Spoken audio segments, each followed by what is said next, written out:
اللہ تعالیٰ کی ذات میں نہ کوئی اس کے مشابہ ہے، اللہ جیسا ہے، نہ ہی اللہ تعالیٰ کے کوئی برابر ہے، اور نہ ہی اللہ کا کوئی شریک ہے۔ اللہ تعالیٰ کی صفات کو دیکھیں تو اللہ تعالیٰ کی صفات ہیں، اس کی صفاتوں میں بھی نہ کوئی اس کا شریک ہے، نہ کوئی اس کا برابر ہے، اور نہ ہی کوئی اس جیسا ہے۔ اللہ تعالیٰ کے افعال کو دیکھیں، اللہ تعالیٰ کے افعال جو اللہ تعالیٰ کے کام ہے، تخلیق کیا دنیا کو، زمین و آسمان کو تخلیق کیا، بنایا، تو اللہ تعالیٰ کے نہ تو کوئی برابر ہے، نہ اس جیسا ہے، اور نہ ہی اس کی کوئی مثل ہے، اور نہ ہی اللہ تعالیٰ کا کوئی شریک ہے۔ اس کے اسماء کو دیکھیں، ناموں کو دیکھیں، اللہ کے احکام کو دیکھیں، تو واحد و یکتا اکیلا نظر آتا ہے اللہ تبارک و تعالیٰ۔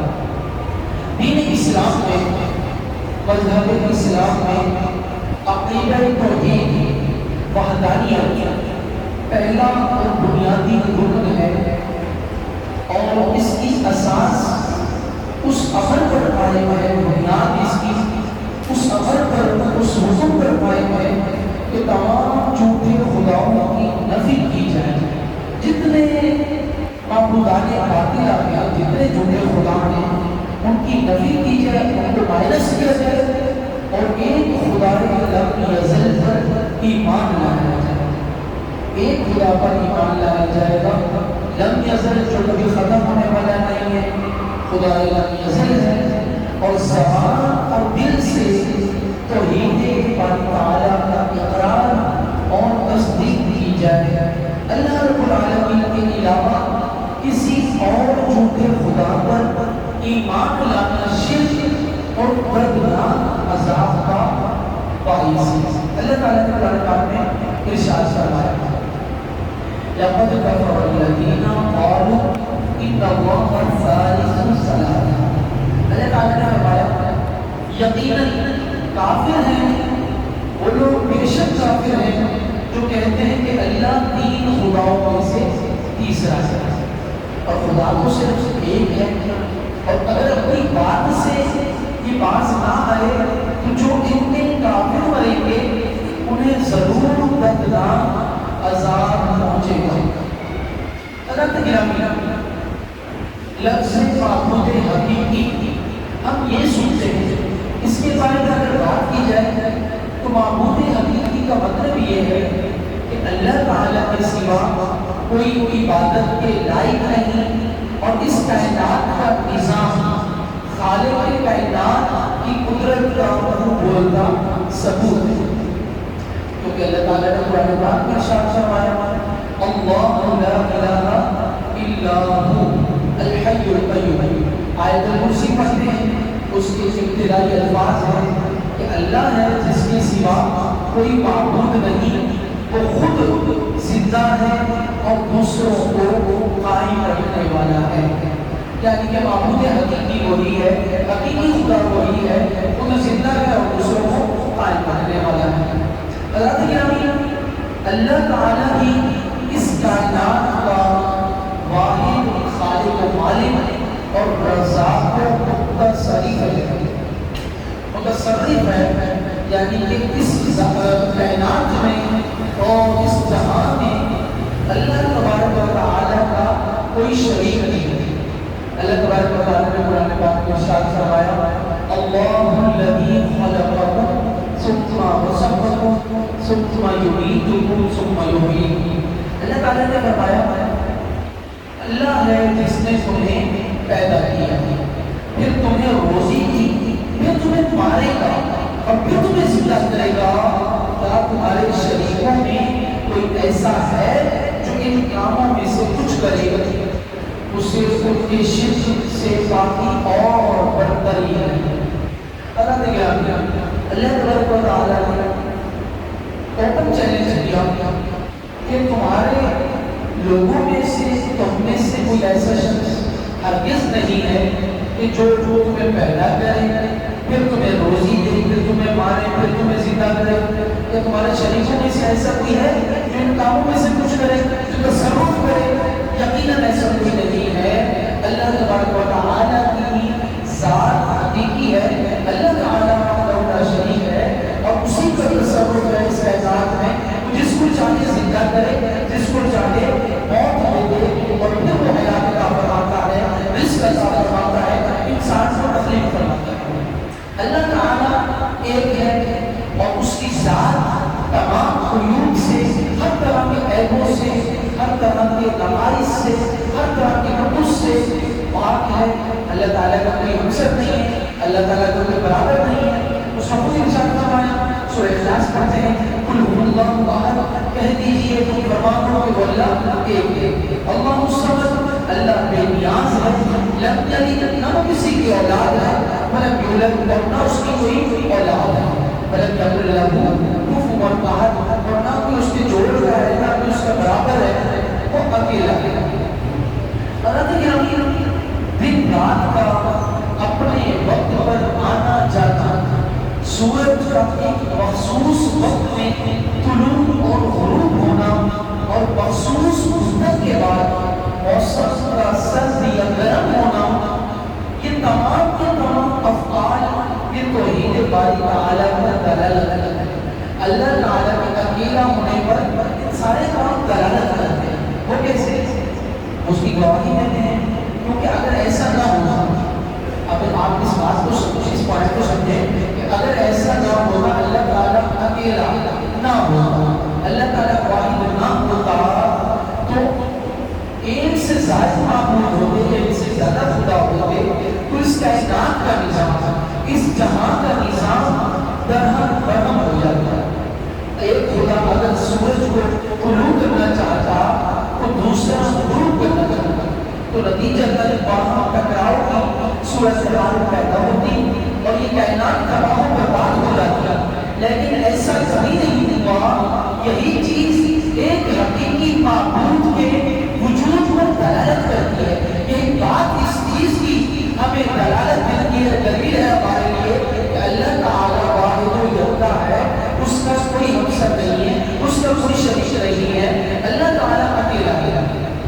اللہ تعالیٰ نے انسان کو اسی عمل کی طرف باقاعدہ طور پر اس حکم کی طرف توجہ دلاتے ہوئے ارشاد فرمایا، قرآن پاک میں فرمایا لَوْ كَانَ فِيهِمَا آلِهَةٌ إِلَّا اللَّهُ لَفَسَدَتَا۔ اللہ تعالیٰ فرماتا ہے اگر آسمان و زمین میں اللہ تعالیٰ کے سوا اور خدا ہوتے، کئی اور خدا ہوتے، تو ضرور آسمان و زمین تباہ ہو جاتے، برباد ہو جاتے۔ تو اللہ عرش کے مالک کو پاکی ہے ان باتوں سے جو یہ بناتے ہیں، جو جھوٹے خدا بناتے ہیں، ان تمام چیزوں سے اللہ تعالیٰ کو پاکی ہے۔ عقیدہ توحید پر پختہ یقین دنیا اور آخرت میں امن اور سلامتی کا باعث ہے۔ اللہ تعالیٰ کے قرآن پاک نے ارشاد فرمایا الذین آمنوا ولم یلبسوا ایمانہم بظلم اولئک لہم الامن وہم مہتدون۔ اللہ تعالیٰ نے فرمایا وہ جو ایمان لائے اور اپنے ایمان میں کسی ذات کی آمیزش نہ کی، انہیں کے لیے امان ہے اور وہی راہ پر ہے، یعنی کہ سیدھے راستے پر ہے۔ حضرت زیادہ عقیدہ توحید دین اسلام کی اساس اور بنیاد ہے۔ اسلام کی بیس عقیدہ توحید ہے اور اس پر ایمان اللہ تعالیٰ کی رحمت پانے اور جنت میں داخلے کا باعث ہے۔ جو چاہتے ہیں کہ اللہ تعالیٰ کی رحمت میں آ جائے، اللہ تعالیٰ کی پناہ میں آ جائے، جنت میں داخلے کا باعث ہے، وہ اس اساس پر کلمہ طیبہ پڑھ لیں اور وہ ایمان میں داخل ہو جائیں گے۔ حضرت سیدنا عثمان رضی اللہ تعالیٰ عنہ سے روایت ہے کہ حضور جان رحمت صلی اللہ علیہ وسلم نے فرمایا لا الہ الا اللہ داخل الجنہ۔ حضرت عثمان فرماتے ہیں کہ اللہ کے رسول نے ارشاد فرمایا جو شخص اس ایمان پر مرا کہ اللہ تعالیٰ کے سوا کوئی عبادت کے لائق نہیں، اللہ کے سوا کوئی اور خدا نہیں، وحدہ لا شریک وہی ہے، عبادت کے لائق وہی ہے، اللہ ایک ہے۔ جو شخص اس ایمان پر مرا کہ اللہ تعالیٰ کے سوا کوئی عبادت کے لائق نہیں، وہ جنت میں داخل ہوگا۔ حضرت گرامی اس روایت مبارکہ سے یہ تو معلوم ہوگا کہ جو صاحب ایمان ہے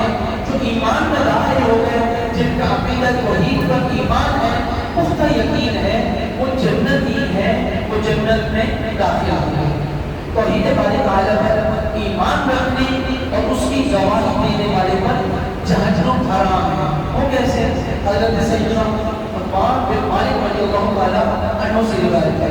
آپ فرماتے ہیں کہ رسول کریم صلی اللہ علیہ وسلم نے ارشاد فرمایا, اللہ کے رسول نے فرمایا فَإِنَّ اللَّهَ قَدْ حَرَمَ عَلَى النَّارِ فَإِنَّ اللَّهَ قَدْ حَرَمَ عَلَى النَّارِ مَنْ قَالَ لَا إِلَهَ إِلَّا اللَّهُ يَبْتَغِي بِذَلِكَ وَجْهَ اللَّهِ. اللہ کے رسول نے ارشاد فرمایا یقیناً اللہ نے اس شخص کو دوزخ پر حرام فرما دیا جس نے اللہ کی رضا کے لیے, رضا الہی کے لیے لا الہ الا اللہ کہا, یعنی توحید باری تعالیٰ کی گواہی دی. اس شخص پر اللہ تبارک و تعالیٰ نے جہنم کو, دوزخ کو حرام فرما دیا. اولاد گرامی, یقیناً جو صاحب ایمان ہے, جو اللہ تبارک و تعالیٰ کے عقیدہ توحید پر, اسلام کی بنیاد پر اپنی اساس بنائے ہوئے ہیں, صاحب ایمان ہیں, اور پر جہنم بھی حرام ہو گئی اور جنت بھی واجب ہو گئی. اسی طرح سے توحید باری تعالیٰ پر یقین اور ایمان شفاعت کا باعث ہے. وہ کیسے؟ حضرت سیدنا ابو ہریرہ رضی اللہ تعالیٰ عنہ سے روایت ہے کہ اللہ کے رسول صلی اللہ علیہ وسلم نے فرمایا اسعد الناس بشفاعتی یوم القیامۃ من قال لا الہ الا اللہ خالصا من قلبہ او نفسہ. اللہ کے رسول نے فرمایا قیامت میں سب سے زیادہ فیضیاب, قیامت میں سب سے زیادہ فیضیاب میری شفاعت سے وہ شخص ہوگا جو سب سے دل و جان سے لا الہ الا اللہ کہے گا, یعنی توحید باری تعالیٰ پر گواہی دے گا.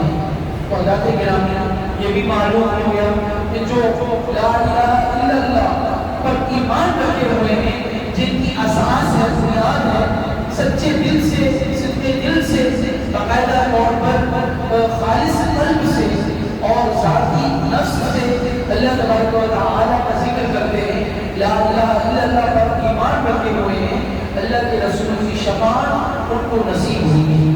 حضرات گرامی, جو شخص توحید باری تعالیٰ پر ایمان رکھے اور کسی کو اللہ کا شریک نہ ٹھہرائے, تو اللہ تعالیٰ اسے عذاب جہنم سے محفوظ رکھے گا. حدیث مبارکہ سماعت فرمائے حضرت سیدنا معاذ رضی اللہ تعالیٰ عنہ سے روایت ہے. حضرت معاذ فرماتے ہیں کہ رسول کریم صلی اللہ علیہ وسلم نے فرمایا فَإِنَّ حَقَّ اللَّهِ عَلَى الْعِبَادِ أَن يَعْبُدُوا وَلَا يُشْرِكُوا بِهِ شَيْئًا وَحَقَّ الْعِبَادِ عَلَى اللَّهِ أَن لَّا إِلَٰهَ إِلَّا اللَّهُ أَن يُعَذِّبَ مَن لَّا يُشْرِكُ بِهِ شَيْئًا. حضرت معاذ فرماتے ہیں کہ رسول کریم صلی اللہ علیہ وسلم نے فرمایا یقیناً بندوں پر اللہ کا حق ہے کہ وہ اس کی عبادت کریں اور اس کے ساتھ کسی کو شریک نہ ٹھہرائیں, اور بندوں کا اللہ پر یہ حق ہے کہ جو شرک نہ کرے اللہ اسے عذاب نہ دے.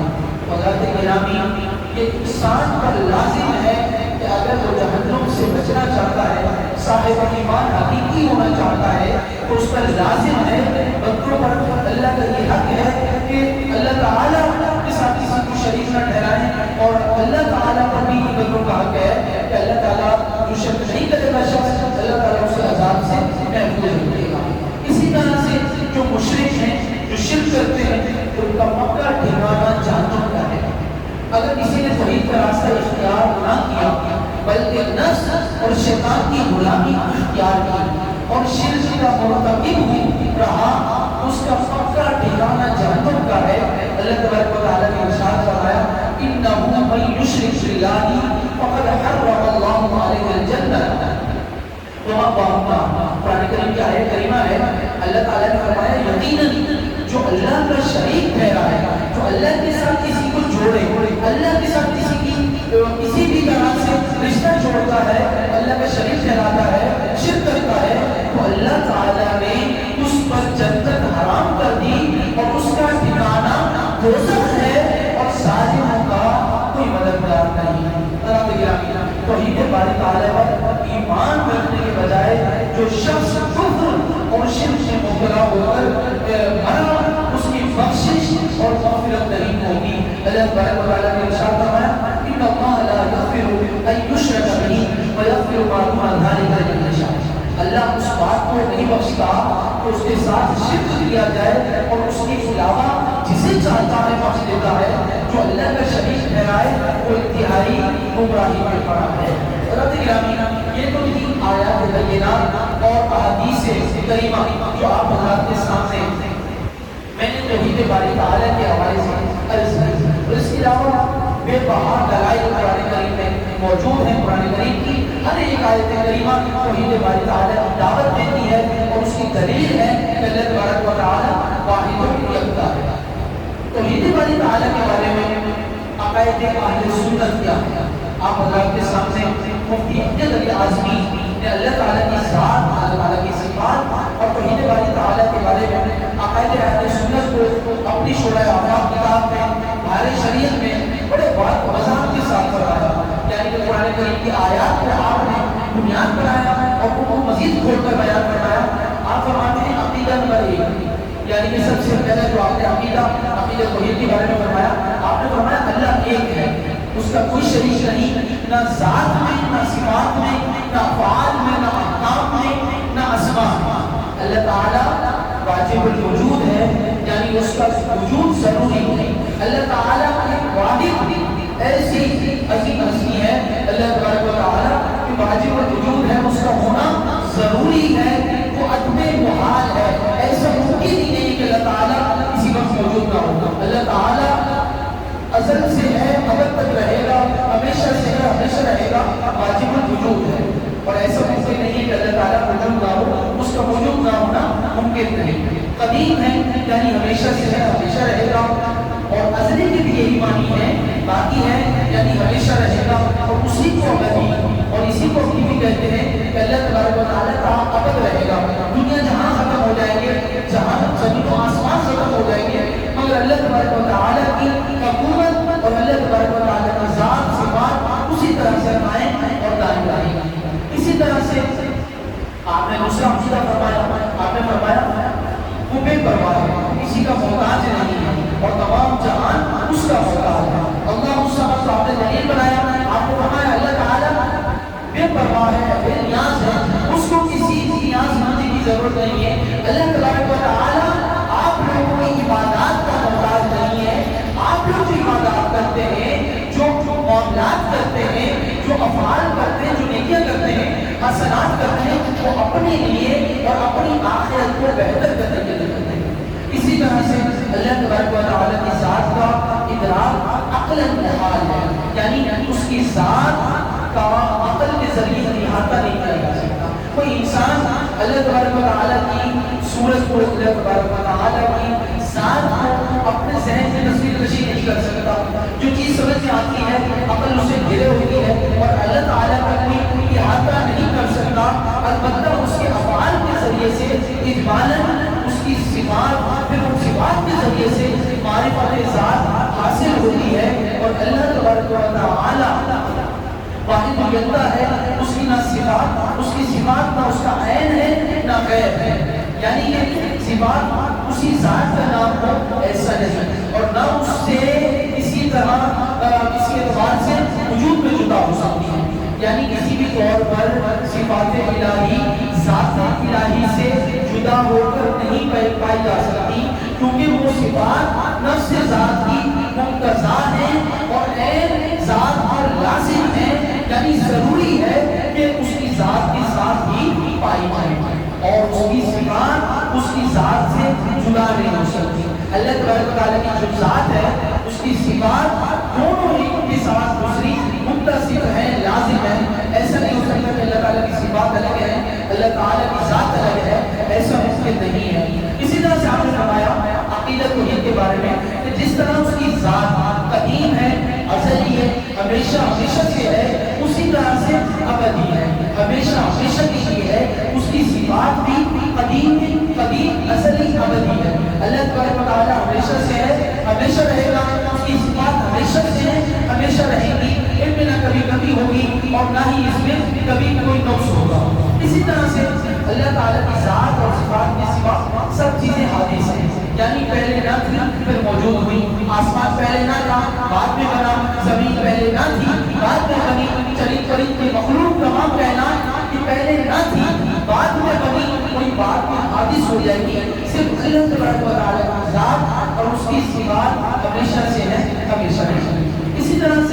صفات الہی کو، اللہ تعالیٰ کی صفات کو جو مخلوق کہے کہ حادث بتائے وہ گمراہ ہے، بدین ہے. وہ یہ کہے کہ اللہ تبارک و تعالیٰ کی یہ صفات میں سے ہے کہ اللہ تبارک و تعالیٰ ابھی تو یہ سورج کو نکال لیتا ہے، مخلوق کو پیدا کر سکتا ہے، قیامت کے بعد پیدا نہیں کر سکتا. اگر کسی کا ایسا عقیدہ ہے وہ گمراہ ہے، بدین ہے. فرمایا گیا صفات الہی کو جو مخلوق کہے، یہ کہے کہ حادث ہے، ختم ہو جائے گی، ایسا کہنے والا گمراہ ہے، بدین ہے. اسی طرح سے عقیدت توحید کے بارے میں مزید فرمایا گیا سورہ اخلاص کی آیت میں آپ کے سامنے پڑھی، لم یلد ولم یولد، نہ وہ کسی کا باپ ہے نہ وہ کسی کا بیٹا ہے نہ اس کے لیے بیوی ہے. جو اسے باپ یا بیٹا بتائے تو اس کے لیے بیوی ثابت کرے وہ کافر ہے. جیسا کہ یہودی کہتے ہیں حضرت عزیر علیہ السلام نعوذ باللہ اللہ کے بیٹے ہیں، حضرت عیسیٰ علیہ السلام کے بارے میں کہتے ہیں کہ حضرت عیسیٰ علیہ السلام نعوذ باللہ اللہ کے بیٹے ہیں، کیونکہ بغیر اللہ کے پیدا ہوئے، بغیر باپ کے پیدا ہوئے، چونکہ وہ اللہ کی اولاد ہوئے. اور اسی طرح سے بیوی مریم کو بھی نعوذ باللہ اللہ سے جوڑتے ہیں اور کہتے ہیں کہ یہ اللہ کی بیوی ہے. اسی لیے تو اللہ تبارک و تعالیٰ نے فرمایا تھا کہ مریم آپ کو بولنے کی ضرورت نہیں ہے، آپ بولیے گا، آپ اشارہ کیجیے گا.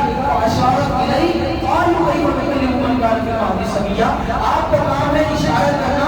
دیکھیے گا کیسے وہ بچہ بولتا ہے جو جھولے میں ہے. اور 2 دن کا وہ بچہ حضرت عیسیٰ علیہ السلام کو دیکھ کے بغیر باپ کے پیدا ہوئے لوگوں نے الزام درازیاں شروع کر دی، سوال درازیاں شروع کر دی کہ یہ تو مریم نے نعوذ باللہ ظلم کیا ہے، بغیر شوہر کی بچہ پیدا کیا ہے. تو آپ اللہ کی ولیہ تھی، اللہ کی صالحہ خاتون تھی، اللہ تعالیٰ کی بزرگہ تھی. تو آپ نے اشارہ کیا اس بچے کی طرف، اللہ کا حکم تھا.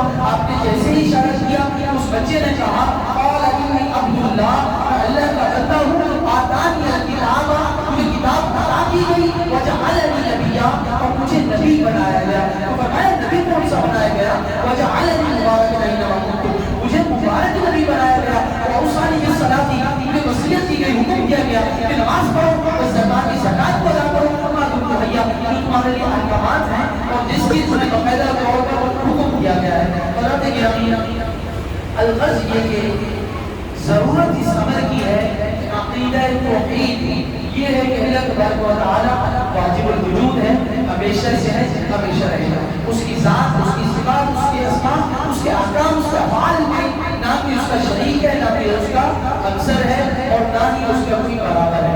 اللہ تبارک و تعالیٰ عقیدہ توحید پر عمل پیرا ہونے کی توفیق عطا